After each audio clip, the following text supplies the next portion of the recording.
ప్రియులారా, మన ధ్యాన భాగం 1 కొరింథీ పత్రిక 11వ అధ్యాయం 17వ వచనం నుండి 34వ వచనం వరకు ప్రభురాత్రి భోజన సంస్కారాన్ని గురించి ప్రస్తావించబడింది. పౌలంటున్నాడు, మీకు ఈ ఆజ్ఞను ఇస్తూ మిమ్మల్ని మెచ్చుకోను. మీరు కూడి రావడము ఎక్కువ కీడుకే కాని ఎక్కువ మేలుకు కాదు.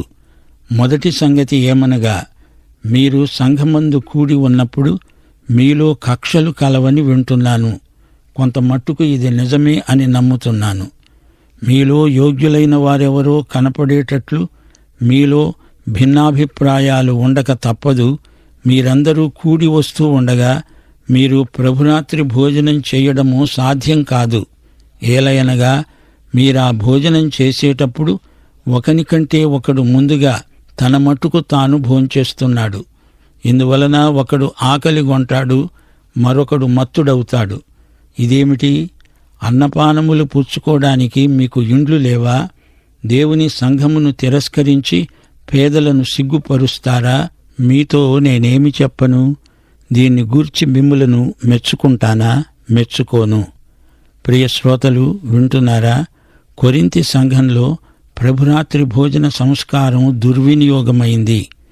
యేసు శరీరమని వివేచించక తిని తాగి రోగాల పాలవుతున్నారు. ఈ రోజున కూడా చాలా చోట్ల యేసు శరీరాన్ని సరిగా వివేచించని సంఘములున్నాయి. క్రైస్తవ ఆరాధనలో ప్రభురాత్రి భోజనం పరిశుద్ధమైన పరాకాష్ఠ అనుభూతి. 3 సువార్తలలో ప్రభురాత్రి భోజనం పేర్కొనబడింది. 4వసారి ఈ పత్రికలో ప్రస్తావించబడింది.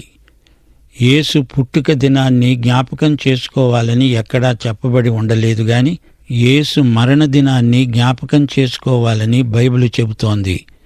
ప్రభువు రాత్రి భోజనాన్ని గురించిన ప్రత్యేక దర్శనం పౌలుకు అనుగ్రహించబడింది. ఆ మాటకొస్తే ప్రభువు శిష్యులతో ఈ రాత్రి భోజనం చేసినప్పుడు పౌలు అక్కడ లేడు. కొరింథీ సంఘంలో ప్రభురాత్రి భోజన సంస్కారాన్ని ఒక ప్రత్యేక పద్ధతిలో ఆచరించారు. దీనికి ముందు సంఘస్థులందరూ ప్రేమ విందు చేసుకునేవారు. సంఘ ఆరంభ దినాలలో ఇంటింటా రొట్టె విరిచేవారు. ప్రభురాత్రి భోజనానికి ముందు కొరింథు సంఘంలో తప్పకుండా ప్రేమ విందు జరిగేది. యేసు ప్రభువు మేడగదిలో శిష్యులతో పస్కా పండుగలోని భావాన్ని నెరవేర్చే విందు జరిగించాడు. ఈ ప్రేమ విందును అగాపే విందు అంటారు. అగాపే విందు కాగానే ప్రభురాత్రి భోజన సంస్కారం మొదలవుతుంది. ఈ రోజున సంఘాలు ప్రేమ విందును జరిగించరు. 23వ వచనం నుండి పౌలు అంటున్నాడు, నేను మీకు అప్పగించిన దానిని ప్రభువు వలన పొందాను. ప్రభువైన యేసు తాను అప్పగించబడిన రాత్రి ఒక రొట్టెను ఎత్తి పట్టుకొని కృతజ్ఞతాస్తుతులు అర్పించి దానిని విరిచి, ఇది మీ కొరకైన నా శరీరము, నన్ను జ్ఞాపకము చేసుకోవడానికి దీనిని చేయండి అన్నాడు. ఆ ప్రకారమే భోజనమైన పిమ్మట ఆయన పాత్రను ఎత్తి పట్టుకొని, ఈ పాత్ర నా రక్తము వలననైన కొత్త నిబంధన. మీరు దీనిలోనిది త్రాగినప్పుడెల్లా నన్ను జ్ఞాపకము చేసుకోవడానికి దీనిని చేయండి అన్నాడు. మీరు ఈ రొట్టెను తిని ఈ పాత్రలోనిది త్రాగేటప్పుడెల్లా ప్రభువు వచ్చే వరకు ఆయన మరణాన్ని ప్రచురిస్తారు. కాబట్టి ఎవడు అయోగ్యముగా ప్రభువు యొక్క రొట్టెను తింటాడో లేక ఆయన పాత్రలోనిది తాగుతాడో వాడు ప్రభువు యొక్క శరీరమును గూర్చి రక్తమును గూర్చి అపరాధి అవుతాడు. కాబట్టి ప్రతి మనుష్యుడు తనను తాను పరీక్షించుకోవాలి. అలాగు చేసి ఆ రొట్టెను తిని ఆ పాత్రలోనిది త్రాగాలి. ప్రభువు శరీరమని వివేచింపక తిని త్రాగేవాడు తనకు శిక్షావిధి కలగడానికే తిని తాగుతున్నాడు. ఇందువలననే మీలో అనేకులు బలహీనులు, రోగులు అయి ఉన్నారు. చాలామంది నిద్రిస్తున్నారు. అయితే మనలను మనమే విమర్శించుకొన్న ఎడల తీర్పు పొందము. మనము తీర్పు పొందిన ఎడల లోకముతో పాటు మనకు శిక్షావిధి కలుగకుండునట్లు ప్రభువు చేత శిక్షించబడుతున్నాము. కాబట్టి నా సహోదరులారా, భోజనము చేయడానికి మనము కూడి వచ్చేటప్పుడు ఒకని కొరకు ఒకడు కనిపెట్టుకుని ఉండండి. మీరు కూడి రావడము శిక్షావిధికి కారణము కాకుండా ఉండేటట్లు ఎవడైనా ఆకలిగొన్న ఎడల తన ఇంట్లోనే భోజనం చెయ్యాలి. నేను వచ్చినప్పుడు మిగిలిన సంగతులను క్రమపరుస్తాను. ప్రభువు బల్ల గొప్ప ఆధ్యాత్మిక ఆశీర్వచనం. సంఘం అంటే ఒక కట్టడం కాదు. సంఘంలోని వారు సంఘస్థులు, సంఘస్థులే సంఘమంటే.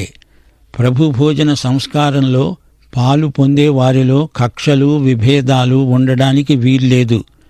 తప్పుడు సిద్ధాంతాలకు ఆకర్షితులైన వారు పోతే పోనివ్వండి, అసలైన విశ్వాసులే సంఘంలో ఉండాలి. కక్షలు, కార్పణ్యాలు మనసులో పెట్టుకొని మీరు ప్రభువు బల్లలో ఎలా పాలు పొందగలరు? భోజనంలో సహవాసాత్మ లేనప్పుడు మీరు ఇంటి దగ్గరే భోంచేస్తే సరిపోయేది గదా. ప్రేమ విందు అని పెట్టుకున్నారు, కాని ఎవరి భోజనం వారే తెచ్చుకొని తింటున్నారు. తిననివాడు తినకుండానే ఆకలితో ఉండిపోతున్నాడు.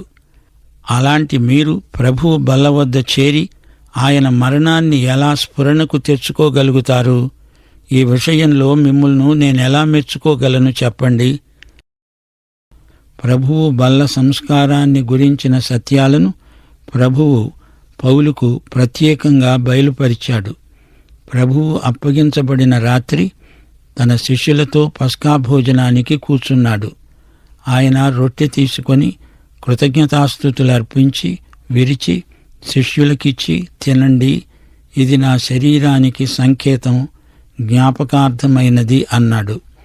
ప్రభువు ఇది చేసినప్పుడు పౌలు అక్కడ వారి మధ్య లేడు గాని ఇది ఆయనకు ప్రత్యక్షపరచబడింది. యేసు సిలువ వేయబడబోతూ తన దేవునికి కృతజ్ఞతలు చెప్పాడు. యేసు శరీరం మన ఆత్మలకు రొట్టె అయింది. విరువబడిన రొట్టె పంచిపెట్టబడింది. అది సహవాసం. ఎవరికి వారే అనే కొరింథీ పద్ధతి కాదిది. పాత్ర కొత్త నిబంధనకు సూచన. పాత్రలోనిది ద్రాక్ష పండ్ల రసం. రొట్టె పొంగనిది, ద్రాక్షరసం కూడా పొంగనిది. పస్కా అంటే పొంగని పులవని రొట్టెల పండగ. ప్రభువు దీనిని పాత్ర అంటున్నాడు. శరీరమనే పాత్రలో రక్తం ఉంది. యేసు రక్తం వలన మనకు పాపక్షమాపణ అనగా విమోచన ప్రాప్తించింది. యేసు రక్తం మన పాప రుణం తీర్చింది. ఇది నిబంధన పాత్ర. ఈ పాత్రలో నూతన నిబంధన రక్తం ఉంది. ఇది జ్ఞాపకాల బల్ల. యేసు శిలువ మరణాన్ని జ్ఞాపకం చేస్తుంది. ఆయన ఈ రోజున సజీవుడు. ఆయన తిరిగి వస్తాడు. అంతవరకు ఈ సంస్కారాన్ని మనం జరిగిస్తూనే ఉంటాము. రొట్టె, ద్రాక్షరసం అనే ఈ రెండు దినుసులు యేసుకు జ్ఞాపకార్థ స్తూపం. ఆయన మరణాన్ని జ్ఞాపకం చేస్తాయి. స్మృతి చిహ్నాలు. నీవు నేను ఆయన మరణానికి బాధ్యులం. యేసు శరీరమని వివేచించి తిని త్రాగండి. యేసు శరీరాన్ని వివేచనాత్మకంగా తినాలి. వివేచన అంటే ఏమిటి? ఈ రొట్టె, ద్రాక్షరసం మనం ప్రార్థన చేయగానే యేసు శరీరంగా, రక్తంగా మారతాయా? ఈ భావన వివేచనారహితమైనది. సరే, ఈ రొట్టె యేసు శరీరం కాదుగాని దానికి బదులు దీన్ని వాడుతున్నాము. ఈ రొట్టె ఆయన శరీరాన్ని మనకు అందిస్తుంది. ఈ రొట్టె ద్వారా ఆయన శరీరం మనకు వస్తుంది అంటే ఇది కూడా వివేచనారహితమే. ఈ రొట్టె, ఈ ద్రాక్షరసం కేవలం సంకేతమాత్రమైనవి. ద్రాక్షరసం కూడా ఒక సంకేతమే అంటే అది కూడా వివేచనారహితమే. అసలు సత్యమేమిటి? యేసు శరీరాన్ని, రక్తాన్ని వివేచించాలంటే అది ఎలాగా? లూకాసు వార్త 24వ అధ్యాయం ఈ ప్రశ్నకు జవాబు చెప్తుంది. ఎమ్మాయు మార్గంలో యేసు 2 శిష్యులతో కలిసి నడిచాడు. వారు యేసు శిలువ వేతను స్వయంగా చూచిన వారు. వారు యేసును గుర్తుపట్టలేదు. యేసు మరణాన్ని వారు జ్ఞాపకం చేసుకుని దుఃఖిస్తూ ఉంటే పునరుత్థానుడైన యేసు అన్నాడు, మందమతులారా, ప్రవక్తల లేఖనాలను గ్రహించలేరా? ఆ రాత్రి భోజనానికి యేసు వారి ఇంట్లో ఆగాడు. వారితో ఆయన భోంచేశాడు. శ్రోతలు గమనించండి, యేసు పునరుత్థానుడైన తరువాత ఈ 2 శిష్యులతో భోంచేశాడు. రొట్టె విరిచాడు. అప్పుడు వారి కండ్లు తెరువబడ్డాయి. అంతటా వారు చెప్పుకున్నారు, ఆయన మనతో మాట్లాడుతూ ఉంటే ఆ మాటలు మనలో మండుతూ ఉండలేదా? ఆయనే యేసు. ప్రభురాత్రి భోజనంలో యేసు మనతో ఉన్నాడు. ఆత్మనేత్రాలతో చూడండి. నీ నోట్లో రొట్టె ఉందా? అయితే నీ హృదయంలో ప్రభువు ఉన్నాడు.